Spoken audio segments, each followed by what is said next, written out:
Hello everyone, it's History Behind the Warrior, and as always, welcome back to yet another Mortal Kombat video on the channel. I know it's been a few weeks, but rest assured we'll be doing more MK content on the channel, with today actually following up on an idea and theory that was partially inspired by a comment in my last video, and that was not only just who survived Armageddon, but what could have actually happened following these events? What could have transpired following Raiden's end, before we were then thrust into the rebooted timeline and continuity of Mortal Kombat 9? Because a lot has unraveled for the series, especially with how we understand and see the universe as a whole from both a cosmic and multiversal scale. So that is what we will be exploring today. But of course, a quick disclaimer before we get the ball rolling. This is all just merely a theory and based off established ideas and scattered concepts throughout Mortal Kombat. Plus, please do bear in mind that going into Armageddon, Midway, the team for Mortal Kombat at the time, had always envisioned and desired for this to be the last installment before an initial reboot. So right even from its mere conception, Armageddon was always destined to be the finale to this timeline, with a reboot on the horizon looming for Mortal Kombat 8, before it was then of course pushed back to that of Mortal Kombat 9. So with that in mind, I do naturally encourage you to suspend your disbelief for a video like this to work. For something like this is really as theoretical as it can get. But with that also said, it naturally does bring up the question of, could this timeline even continue to exist, despite the absolute state we left it in? And I will say, yeah, it's absolutely still 100% possible. Since with Mortal Kombat 11 and the introduction of the Hourglass of Time, it introduced to the series the concept of multiverse theory, making each and every arcade ladder ending kind of canon in its own way. But it in turn simultaneously introduced us to multiple different realities beyond the established norm. It kind of opened up the canon in a lot of ways, for better and for worse. So up to some extent and capacity, this timeline still could exist. So a somewhat benefit to the Hourglass is that it does actually open up that window. I mean, hell, it's actually even possible that both the Conquest ending of Armageddon and opening in MK9 are both canon, but kind of exist in their own separate timelines, kind of running parallel to one another. Either way though, it's important to establish very early on, to somewhat add validity that a timeline like this could still exist. But for this to work, or at the very least make sense, I do want to establish some rules for this. Because whilst the original timeline and the reboot's canon are very tightly knit, only certain characters are birthed or are created due to the reboot. Because well, that's where they debuted. So in short, newer mortal characters introduced from 9 onwards will not be included. However, beings of higher divinity that transcend the mortal scale are fair game, as they are somewhat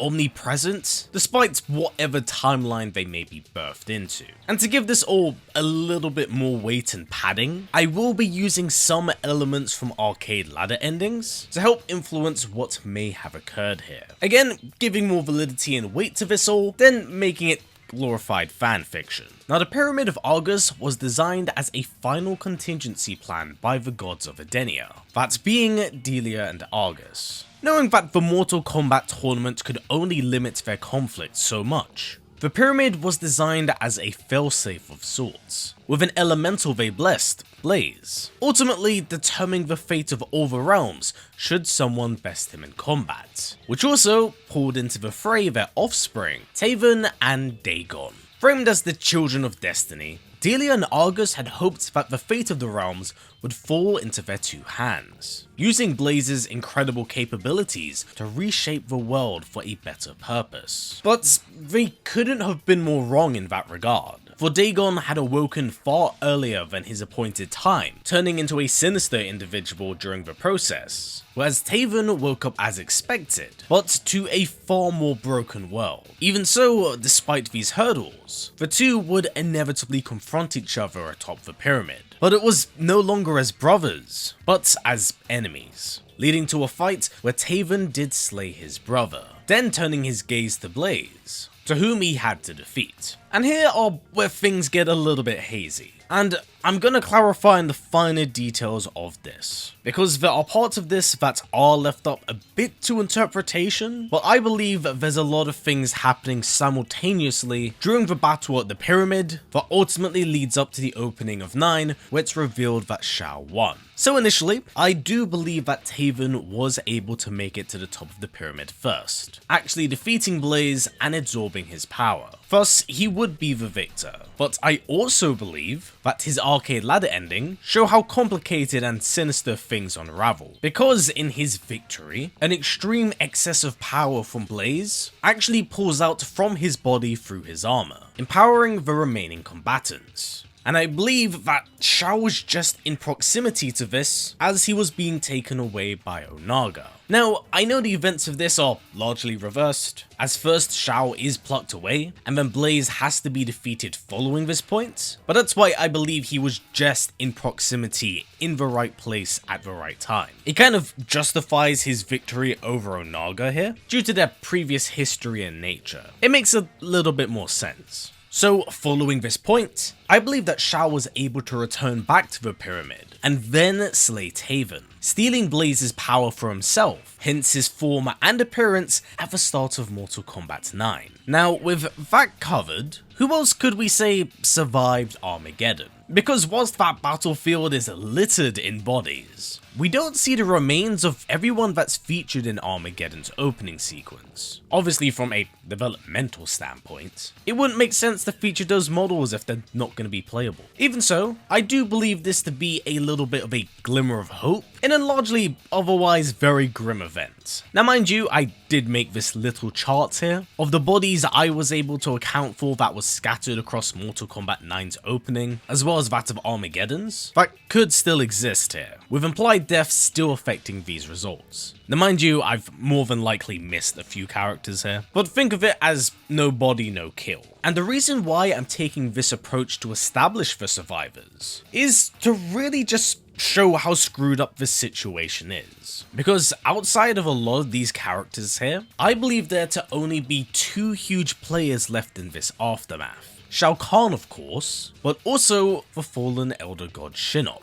as it is revealed in his Armageddon arcade ladder ending that the Shinnok that was present here during that final battle wasn't actually the real Shinnok.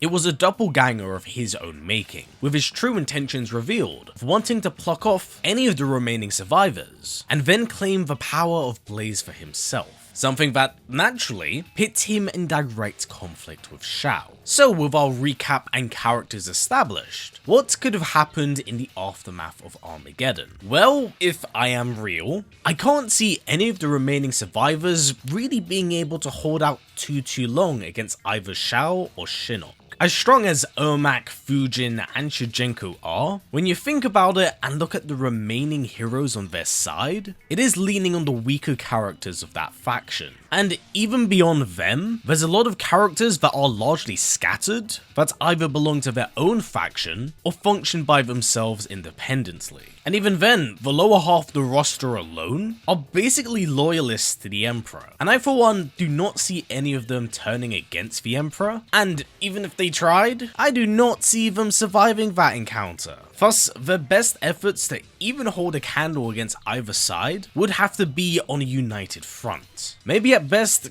getting by from hiding in secrecy, being plucked off one by one. I know it's quite bleak, but considering that the last game was, called Armageddon, a dystopian scenario like this kind of makes sense to me. Honestly, their best efforts would be to play the long game and choose their moments. But at this point, they also wouldn't really have that luxury. By Shao having acquired the power of Blaze, the very first thing he would do would be to return back to his conquest, no longer limited by the Mortal Kombat tournament, and seek out to merge the realms. It would be a race against the clock, and one I don't see them ultimately walking away from. So it would be a last stand situation, but I think there's other factors to take into mind if all of the realms are for the taking, including other threats, which now takes us on to Shinnok. And if I'm honest, I think he'd be more than prepared for this scenario. If there's one thing that the older Shinnok had over his reboot iteration,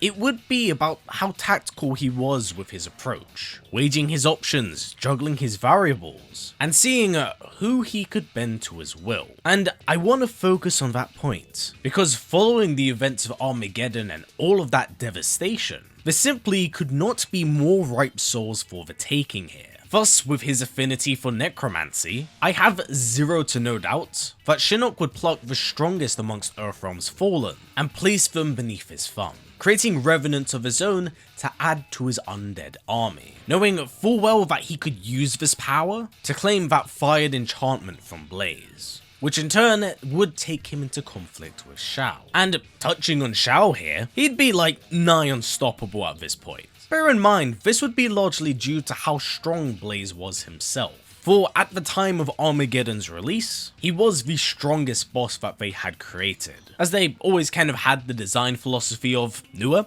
equals stronger, which kind of makes sense up to a certain extent when you take into mind just how apocalyptic Armageddon was. But one thing I do want to point out and actually clarify here, the form we see at the start of Mortal Kombat 9 isn't actually that of the One Being. It's actually simply just Shao elevated to a literal realm-shattering being. And to somewhat solidify that, in his arcade ladder ending from Mortal Kombat 9, which, mind you, was actually cut from the base game, but can be found in its data mined files, it did confirm that he just merely obtained the power of Blaze. He wasn't simultaneously merging the realms upon his victory. Those are two separate things, considering that you can only really merge realms through the Mortal Kombat tournaments or through the Kami Dogus. And even then, historically, when someone transcends to the One Being form, its host does take on an altered appearance. Whereas here, Shao just simply seems like Shao. Now, even with his new acquired power, let's not forget that he does basically have an unstoppable empire by his side. He would actually be a threat that the Elder Gods could no longer ignore, and I believe that this would result in them directly confronting him in the hopes of slaying the Conqueror before his transcendence, leading us to the final event. And honestly, it's really hard to tell who would come out on top here, considering how high the stakes are, but I do have a few options on deck.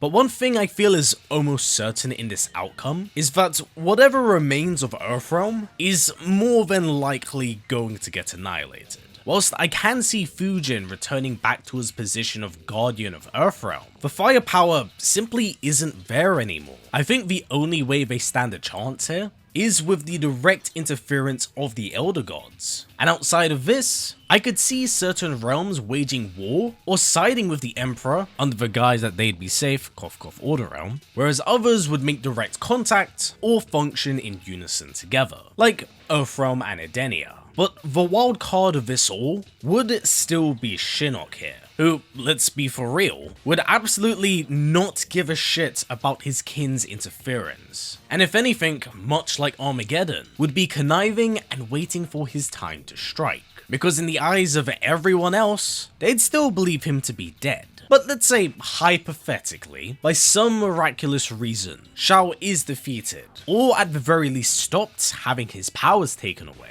At that point, both sides would be on their last legs, and that's where the fallen Elder God would appear. Even if he could not best Shao, or whomever acquired the remainder of Blaze's power, you could for sure at the very least bet that he'd seal them away within his amulet. And even if he couldn't use that power, his undead legion would be more than capable of slaughtering whoever remained. Honestly, I think the closest thing we have to something like this would be his arcade ladder ending from Mortal Kombat X. Now, our second and unfortunately more realistic option, and it's also, my opinion, the most anticlimactic of the outcomes, is actually the interference of Kronika. I know this seems a bit out of pocket, considering that she debuted in Mortal Kombat 11, but her very existence alone makes her an omnipresent threat. She transcends time in that regard, and Kronika's whole shtick is to maintain the balance of good and evil, to keep the scales going back and forth, with her children